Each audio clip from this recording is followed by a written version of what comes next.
नमस्कार दोस्तों, SLC classes में आपका स्वागत है। दोस्तों आज की क्लास में जो अपन बात करेंगे, राजस्थान लाइब्रेरी सेकंड ग्रेड की जो भर्ती आने वाली है, वैकेंसी आने वाली है 460 पोस्ट की। तो इसके सिलेबस के बारे में अपन डिस्कशन करेंगे। देखो, कई स्टूडेंट्स के मन में है कि सर इसका सिलेबस क्या है, पुराना वाला सिलेबस रहेगा या नया वाला है, कुछ इसमें क्वालिफिकेशन क्या रहेगी। तो क्वालिफिकेशन का साथियों एक वीडियो अलग से बनाकर डाल दिया। आज की क्लास अपन सिलेबस की अपन बात करेंगे। क्लियर है। दूसरी साथियों, आपका जो एसएलसी क्लासेस एप्लीकेशन पर जो राजस्थान लाइब्रेरी सेकंड ग्रेड के लिए जो ऑनलाइन जो क्लासेस प्रारंभ की गई थी, जिसका रजिस्ट्रेशन 7 नवंबर तक था, तो उसको बढ़ाकर क्या कर दिया, 13 नवंबर तक कर दिया है। 8 नवंबर से अब बढ़ाकर क्या कर दिया, इसको 13 नवंबर तक कर दिया। 13 नवंबर तक साथियों आप रजिस्ट्रेशन कर सकते हो। तो आज की क्लास में दोस्तों अपन करेंगे सिलेबस डिस्कशन। देखो, पहली चीज तो साथियों अगर अपन बात करें, जो आपका वैकेंसी जो भर्ती आने वाली है, अगर अपन बात करें तो आपकी पोस्ट जो है 460 पोस्ट है। कितनी पोस्ट है? 460 पोस्ट है। क्लियर है। पहली चीज से ध्यान रखो। अब देखो, कई जो है ना, पहले जो है ना आपकी थर्ड ग्रेड का पेपरबाजी हुई थी, भाई थर्ड ग्रेड की वैकेंसी आ रही है। फिर गहलोत साहब ने क्लियर किया कि भाई सेकंड ग्रेड की वैकेंसी होगी 460 पोस्ट की। तो भाई पोस्ट जो आ रही है वो कितनी पोस्ट रहेगी? 460 पोस्ट रहेगी। किसकी आ रही है? आपकी सेकंड ग्रेड की आ रही है। किसकी आ रही है? सेकंड ग्रेड की आ रही है। और इसी सेकंड ग्रेड का सिलेबस आज की क्लास में डिस्कशन करेंगे। क्लियर है। दूसरे साथियों, आपका जो रजिस्ट्रेशन जो प्रारंभ था आपका एप्लीकेशन पर, अगर अपन बात करें, जो रजिस्ट्रेशन प्रारंभ था और रजिस्ट्रेशन की लास्ट डेट थी 7 नवंबर, तो इसको क्या कर दिया साथियों, 8 नवंबर से लेकर, ठीक है, 8 नवंबर से लेकर आपका इसका 13 नवंबर तक इस रजिस्ट्रेशन डेट को क्या कर दिया, बढ़ा दिया। 8 नवंबर से लेकर 13 नवंबर तक इसकी रजिस्ट्रेशन डेट अपन बढ़ा दी है। आप 13 नवंबर तक साथियों आप रजिस्ट्रेशन कर सकते हो। और 15 नवंबर से, ठीक है, 15 नवंबर से आपकी साथियों क्लासेस स्टार्ट हो जाएगी। तो 15 नवंबर से आपकी क्या हो जाएगी, आपकी क्लासेस भी स्टार्ट हो जाएगी। अब देखो, रजिस्ट्रेशन जो डेट है ना, बढ़ाने की क्यों आवश्यकता पड़ी साथियों? रजिस्ट्रेशन डेट बढ़ाने के लिए इसलिए आवश्यकता पड़ी, कई स्टूडेंट्स ज्वाइन नहीं कर पाए, कई स्टूडेंट्स की पैसों की व्यवस्था नहीं हो पाई। क्योंकि भाई ये तो है नहीं कि हर कोई अमीर फैमिली से बिलोंग करता है। हर स्टूडेंट जो है पुअर फैमिली से बिलोंग करता है। अमीर फैमिली से होता तो बिजनेस करता, यहाँ क्यों होता? हाँ या ना? तो इस वजह से क्या कर दी, कुछ स्टूडेंट्स ने, कुछ सर्वर की प्रॉब्लम थी कि भाई 7 नवंबर को ज्वाइन नहीं कर पाए, तो उसको सर्वर की प्रॉब्लम आ गई थी। इस वजह से आपका रजिस्ट्रेशन डेट बढ़ा दी है 8 नवंबर से लेकर 13 नवंबर तक। फिर इसके बाद में इसका रजिस्ट्रेशन ओपन नहीं होगा, इसीलिए बढ़ाइए कि बीच बीच में स्टूडेंट्स को जो है ना आते रहेंगे जाते रहेंगे, तो बीच वाला सिस्टम रखेंगे नहीं। क्योंकि बीच में आएंगे सर, वो बोलेंगे सर ये टॉपिक कब पढ़ाया, कब नहीं पढ़ाया। इसलिए जो है ना एक बार इसके रजिस्ट्रेशन डेट और बढ़ा देते हैं। और इसके बाद में आपकी 15 नवंबर से 15 नवंबर से दोस्तों आपकी जो क्लासेज है, live classes, regular class start हो जाएगी। और क्लास का टाइमिंग कब रहेगा आपका? शाम का टाइमिंग रहेगा 7 बजे से लेकर आपका 8:30 बजे तक। शाम को 7 बजे से लेकर 7 बजे से 8:30 बजे तक आपकी लाइव क्लासेस एप्लीकेशन पर होगी। एक क्लास इसमें ऐड होगी, तो वो भी आपको 2-3 दिन बाद में बता दिया जाएगा। क्लियर है। अब बात करते हैं सिलेबस की। इसका सिलेबस क्या क्या होने वाला है। देखो, राजस्थान लाइब्रेरी जो सेकंड ग्रेड का साथियों सिलेबस है,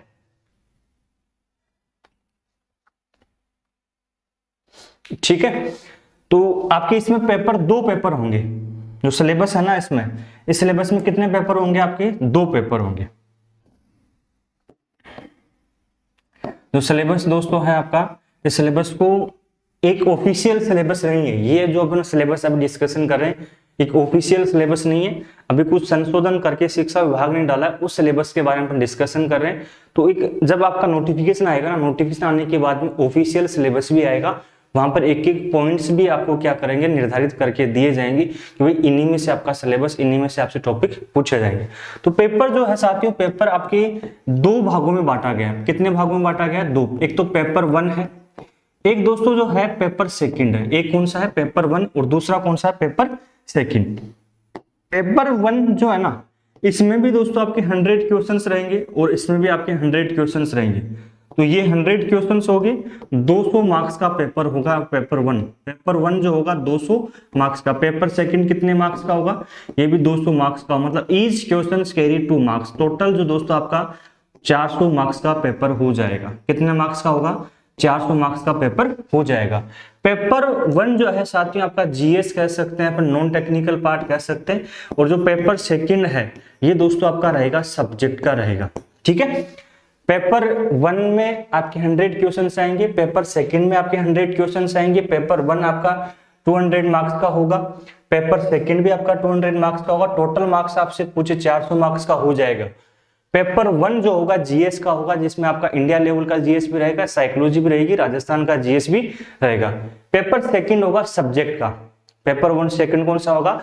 सब्जेक्ट का होगा। अब ये पेपर दोनों अलग अलग होंगे या एक साथ होंगे, ठीक है, वो डिपेंड करता है, जब आपका नोटिफिकेशन आएगा उसमें क्लियरली लिखा हुआ होगा कि दोनों पेपर एक साथ करवाएंगे या अलग अलग करवाएंगे, जो भी है। क्लियर है? देखो पेपर 1 में आ जाओ। पुस्तकालय अध्यक्ष ग्रेड 3, 2 और ग्रेड 3 के पद के लिए प्रतियोगी परीक्षा के लिए पाठ्य विवरण, ठीक है, जो कि 400 अंक का होगा। परीक्षा कितने आपका, आपकी जो परीक्षा होगी वो 400 अंकों की परीक्षा होगी। प्रश्न पत्र, प्रत्येक प्रश्न पत्र 200 अंक का होगा। जो पेपर जो फर्स्ट है ये 200 मार्क्स का होगा। पेपर 2 है ये भी कितने मार्क्स का होगा? आपका 200 मार्क्स का यहाँ पर होगा। ठीक है, अब देखो यहाँ पर प्रश्न पत्र अधिकतम 200 अंक का होगा। ये तो है ना, मतलब नॉर्मल सी बात है। प्रश्न पत्र में 100 भौतिक जो ऑब्जेक्टिव टाइप क्वेश्चंस होंगे। उत्तरों के मूल्यांकन के लिए नकारात्मक अंकन भी होगा, भाई नेगेटिव मार्किंग भी आपकी होगी। अब यहाँ पर देखो नीचे, प्रत्येक प्रश्न पत्र के लिए न्यूनतम 40% होना अनिवार्य है। भाई आप जो है पेपर दे रहे हो, अगर पेपर 1 जो है उसमें 40% लाना अनिवार्य है, पेपर 2 में भी आपकी 40% लाना अनिवार्य है, उसके बाद में ही उसमें से कट ऑफ निकाली जाएगी। क्लियर है? प्रश्न पत्र में निम्नलिखित विषय शामिल होंगे। जो पेपर फर्स्ट है, इस पेपर फर्स्ट में जो सब्जेक्ट कौन कौन से होंगे उसकी अपन बात करते हैं। अब यहाँ पर देखो दोस्तों, अभी जो है ना, अभी जो सिलेबस शिक्षा विभाग ने जो संशोधन किया है कुछ, तो उसमें ऐसा आपको दिया नहीं है कि एक एक पॉइंट डिस्क्राइब कर दिया कि भाई राजस्थान जो हिस्ट्री होगी, इतिहास होगा राजस्थान का, उसमें ये टॉपिक रहेंगे, क्लास संस्कृति में ये रहेंगे, ज्योग्राफी में ये टॉपिक आपको पढ़ना होगा। इसमें अभी ये डिसाइड नहीं किया है, एक मोटा मोटा सिलेबस दिया है। ठीक है, जब नोटिफिकेशन आएगा तब आपका ऑफिशियल सिलेबस अलग से जारी किया जाएगा। तो ध्यान से देखो इधर, राजस्थान का भौगोलिक, राजस्थान का जो अपन ज्योग्राफी कह सकते हैं, राजस्थान की हिस्ट्री कह सकते हैं, कला संस्कृति कह सकते हैं, सामान्य ज्ञान कह सकते हैं, ये आपकी राजस्थान से संबंधित रहेगा। राजस्थान के समसामयिक आपका करंट से संबंधित भी क्वेश्चन आपसे पूछे जाएंगे। तो भैया पूरा जो है ना निचोड़ निकाल डालो पूरा, क्योंकि एक चीज हमेशा ध्यान रखना, जो तूफान आने से पहले तैयारियां प्रारंभ करते हैं वही इतिहास रचते हैं, ये इतिहास गवाह है। ठीक है, जो नोटिफिकेशन आने के बाद में भीड़ की तरफ शामिल होंगे, तो भीड़ में शामिल होना कोई बड़ी भारी बात नहीं है, भीड़ से अलग होकर चलना ये सबसे बड़ी भारी बात है। अब डिपेंड आप पर करता है कि अभी से आप तैयारी करना प्रारंभ कर रहे हो या सिलेबस आने के बाद, नोटिफिकेशन आने के बाद, एग्जाम डेट आने के बाद आप कर रहे हो। फिर वही होगा सर, हमारे जो है ना 10 क्वेश्चन से रहेंगे, 5 क्वेश्चन से रह गए, तो 5 क्वेश्चन से 10 क्वेश्चन से क्यों रह गए? हर कोई रह रहा है 10 क्वेश्चन से 5 क्वेश्चन से। वो 10 क्वेश्चन से आपको अलग होने के लिए, 10 क्वेश्चन ऊपर आने के लिए साथी वो मेहनत करनी होगी, अभी से प्रारंभ करनी होगी, अभी से प्रारंभ करनी होगी। रख वो हौसला, वो मंजर भी आएगा, प्यासे के पास चलकर समुंदर भी आएगा, थक कर ना बैठे मंजिल के मुसाफिर, मंजिल भी मिलेगी और मंजिल मिलने का मजा भी आएगा। तो साथियों मुसाफिर हो आप, और मुसाफिरों को चलने की आदत है, ना कि सोने की आदत है, ना कि भाई रेस्ट करने की आलसी। ठीक है, मंजिल भी मिलेगी और मंजिल मिलने का मजा भी आएगा, नौकरी भी मिलेगी और नौकरी मिलने का मजा भी आएगा। ये मजा साथियों तब आएगा जब जिस दिन आपका सिलेक्शन होगा ना, उस दिन देखना साथियों, मतलब एक अलग से ही फीलिंग्स रहेगी। जो आपके आस पड़ोस के जो पड़ोसी है ना, जो नहीं बोलते थे ना, वो भी बोलेंगे और भाई क्या हाल है, क्योंकि नौकरी लग गया है ना। तो यही है, वो वक्त लाने के लिए साथियों आज आपको मेहनत करनी होगी। ये गर्दन है ना झुका कर पढ़ लो, ढिंडोरा ना पीटो कि भाई मैं पढ़ रहा हूँ, तैयारी कर रहा हूँ, राजस्थान लाइब्रेरी 2nd ग्रेड की आ रही है। ढिंडोरा बाद में पीट लेना नौकरी लगने के बाद, अभी जो है ना गर्दन नीचे करके पढ़ लो, मजा आ जाएगा। ठीक है, विश्व और भारत का सामान्य ज्ञान भी रहेगा, जो इंडिया लेवल का जो है, इंडिया लेवल का और भारत लेवल का आपका दोनों का क्या रहेगा, इसमें सामान्य जीके भी रहेगा, शिक्षा मनोविज्ञान साइकोलॉजी भी आपके सब्जेक्ट में रहेगी। क्या क्या रहेगी? आपकी राजस्थान का ज्योग्राफी हो गया, हिस्ट्री हो गया, आपकी सामान्य ज्ञान हो गया, कला संस्कृति हो गई, राजस्थान का करंट अफेयर हो गया, विश्व का और इंडिया लेवल का दोनों का सामान्य आपका करंट जीएस रहेगा, और शिक्षा मनोविज्ञान आपकी साइकोलॉजी भी आपकी रहेगी। ठीक है, तो ये तो पेपर 1 हो गया। जो पेपर 1 में आपके 100 मार्क्स का पेपर होने वाला है, जो आपका 100 मार्क्स का पेपर होने वाला है, इस पेपर के बारे में अपन ने क्या कर लिया, डिस्कशन कर लिया। अब बात करते हैं पेपर सेकंड की। किसकी अपन बात करते हैं, पेपर सेकंड की अपन बात करते हैं। पेपर सेकंड जो होगा ना, वो भी 100 मार्क्स का ही होगा। अब पेपर सेकंड होगा सब्जेक्ट का। देखो पेपर 1 तो लगभग राजस्थान की जो तैयारी करें उनका सबका लगभग 50% के आसपास क्लियर है, क्योंकि आप पटवार की तैयारी करो, पुलिस की तैयारी करो, रिट की तैयारी करो, एसआई की तैयारी करो, तो वहां पर आपको देखने के लिए मिलता है। लेकिन सब्जेक्ट देखने के लिए नहीं मिलता है। कई स्टूडेंट्स जो लगातार जो है ना 3rd ग्रेड एग्जाम होने के बाद फिर भी तैयारी कर रहे हैं, लाइब्रेरी साइंस सब्जेक्ट को पढ़ रहे हैं, नॉन टेक्निकल पार्ट की तरफ ध्यान नहीं दे रहे हैं। एक चीज हमेशा ध्यान रखना चाहती हूँ, आपका सिलेक्शन जो है ना पेपर 1 और पेपर सेकंड दोनों करवाएगा। ऐसा नहीं कि आप पेपर सेकंड पढ़ रहे हो, रात दिन पेपर 1 नहीं पढ़ रहे हो, तो संतुलन बिगाड़ देगा। हाँ ये है कि भाई आपका पेपर सेकंड अगर आप लगातार पढ़ते हो तो पेपर सेकंड अच्छे मार्क्स दिलवा सकता है, लेकिन उसको संतुलन प्लस कट ऑफ में शामिल करवाने के लिए आपको पेपर 1 भी पढ़ना होगा। जिस प्रकार पेपर सेकंड पढ़ रहे हो उसी प्रकार पेपर 1 में आपको पढ़ना होगा। ठीक है, या पेपर 1 आपका क्लियर है तो पेपर आप सोच रहे हो सिर्फ पेपर 1 हमारा क्लियर है, पेपर सेकंड को थोड़ा सा पढ़ेंगे ऊपर नीचे करके हो जाएगा, नहीं। आपको दोनों को जितना समय पेपर 1 को दे रहे हो जितना पेपर सेकंड को भी समय दो, या पेपर सेकंड जितना पढ़ रहे हो उतना पेपर 1 को पढ़ो। ठीक है, तो पेपर सेकंड जो होगा आपका सब्जेक्ट का होगा। सब्जेक्ट में देखो आपके जो है 100 मार्क्स रहेंगे, जिसमें आपका नेगेटिव मार्किंग रहेगा। क्या रहेगा, नेगेटिव मार्किंग रहेगा, और 100 के 100 क्वेश्चंस करना अनिवार्य है।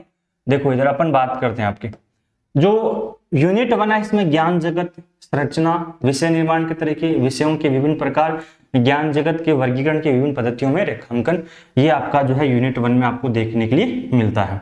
ठीक है, अब देखो जो पिछले साल जो आपका सिलेबस था 3rd ग्रेड में, या जो भाषा पुस्तकालय विभाग की जो 2nd ग्रेड की वैकेंसी थी, तो यूनिट ऊपर नीचे हो सकती है। एक चीज हमेशा ध्यान रखना, सब्जेक्ट आपका वही रहेगा।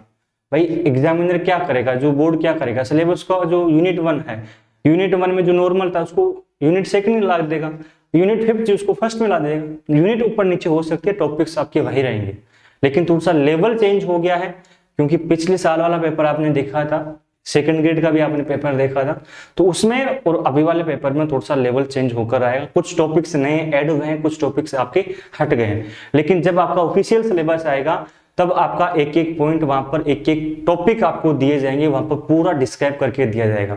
ये बार बार इसलिए बोल रहा हूँ ऑफिशियल सिलेबस, कहीं इसी को जो है ना आधार नहीं मानना है, आधार इसी को नहीं मानना। जब सिलेबस आएगा तो वो मेन सिलेबस रहेगा अपना। अभी आपकी क्लासेस स्टार्ट जो हो रही है इसी सिलेबस के आधार पर हो रही है। ये टॉपिक्स तो रहेंगे, लेकिन इन टॉपिक्स को और डिस्क्राइब करके आपको एक पॉइंट टू पॉइंट वहां पर टॉपिक्स आपको देखने के लिए मिल जाएंगे। ग्रंथ सूची, बिब्लियोग्राफी, ओपेक नियम की सम्मिलित करते हुए सूची, उद्देश्य, संरचना व भौतिक स्वरूप। देखो ओपेक आ जाता है आपका, ग्रंथ सूची के नियम आ जाते हैं आपके, ठीक है, जो बिब्लियोग्राफी इसके नियम आ जाते हैं आपकी, सूची के भौतिक स्वरूप, physical form of card catalogue, जो आपकी फिजिकल फॉर्म ऑफ कैटलॉग है, सूची के भौतिक स्वरूप, तो वो आपको यहाँ पर देखने के लिए मिलते हैं। अलग से एक टॉपिक है, 3rd ग्रेड में आपका टॉपिक था, यहाँ पर भी आपको टॉपिक है। क्लियर है, सूचीकरण के नियमांक, तो सूचीकरण के जो नियम है वो भी आपको यहाँ पर देखने के लिए मिलते हैं। क्लियर है, इसके बाद में देखो यहाँ पर, तो एक बार साथियों इसका स्क्रीनशॉट लो। ये जो है ना आपका टेलीग्राम जो ग्रुप है, इस टेलीग्राम ग्रुप में भी आपको ये मिल जाएगा। आगे आगे देखो, इसके बाद में जो है यहाँ पर आपका प्रलेखीय विवरणों का सिद्धांत का आ गया। यहाँ पर आपके मानकीकरण विवरण हो गया, विनिमय, वर्तमान, रुझान, सूचीकरण का मानक पाठ्यक्रम, आपके सूचीकरण जो कैटलॉगिंग है उसके प्रलेखीय विवरण आ गए, आपकी मानकी आ गई, वो सूचीकरण की स्टैंडर्ड जो है कैटलॉगिंग स्टैंडर्ड यहाँ पर आपको दे दिए। यूनिट 3rd की अपन बात करते हैं, ज्ञान संगठन की विधियां, विश्व भारत का सामान्य ज्ञान। ठीक है, अब यहाँ पर जो है ना विश्व और भारत का सामान्य ज्ञान का मतलब आपको जीएस नहीं समझना है, ये आपको समझना है कि भाई जो लाइब्रेरी साइंस से संबंध जो है ना उसके बारे में। ठीक है, तो लाइब्रेरी साइंस की अगर अपन बात करें, विश्व और भारत का सामान्य ज्ञान हो गया, पुस्तकालय वर्गीकरण का सामान्य सिद्धांत हो गया, वर्गीकरण और उनके लागू होने के मानक सिद्धांत हो जाते हैं, पुस्तकालय वर्गीकरण के प्रकार, जो library class types of library classification हो जाते हैं, वर्गीकरण की मानक योजनाएं, उनकी विशेषताएं, सीसी, ये यूडीसी है, सॉरी डीडीसी है, ठीक है, ये डीडीसी हो जाती है और इधर यूडीसी हो जाती है। तो अब की बार जो है ना थोड़ा सा देखो इधर क्लासिफिकेशन जो है ना आपका, क्लासिफिकेशन पार्ट और कैटलॉगिंग पार्ट। अब कैटलॉगिंग में तो ये नहीं दिया कि आपको इसमें जो है ट्रिपल सी पढ़नी है, ACR2 पढ़नी है, RDA पढ़नी है, मार्क पढ़ना है, क्या पढ़ना है, नहीं दिया, यहाँ पर बताया नहीं है। लेकिन जब ऑफिशियल सिलेबस आएगा तो उसमें रहेगा ट्रिपल सी पढ़ना है, RDA पढ़ना है, ACR2 भी पढ़ना है, आपको मार्क भी पढ़ना है, ठीक है। लेकिन यहाँ पर क्लासिफिकेशन, टाइप्स ऑफ क्लासिफिकेशन में आपको क्या कर दिया, यहाँ पर दे दिया कि आपको डबल सी कोलन क्लासिफिकेशन पढ़ना है, DDC पढ़ना है, UDC पढ़ना है। 3 क्लासिफिकेशन आपको यहाँ पर देखने के लिए मिलती है। प्लस पुस्तकालय वर्गीकरण के प्रकार का मतलब जो टाइप्स ऑफ क्लासिफिकेशन होती है, क्लासिफिकेशन कितने प्रकार होते हैं, कौन कौन सी पद्धतियां किस किस श्रेणी में रखी गई है, वो यहाँ पर आपको पढ़ने के लिए मिलती है। क्लियर। इसके बाद में नोटेशन, अंकन, ठीक है। तो नोटेशन जो होता है, नोटेशन भाई वर्गीकरण का जो आधार होता है वो मेन होता है नोटेशन, अंकन। अंकन के आधार पर ही वर्गीकरण पद्धति का अपन क्या करते हैं, निर्माण करते हैं कि शुद्ध अंकन पद्धति होगी, प्योर नोटेशन स्कीम होगी या मिक्स नोटेशन स्कीम होगी। तो उसके आधार पर ही क्या होता है, क्लासिफिकेशन स्कीम आपको देखने के लिए मिलती है।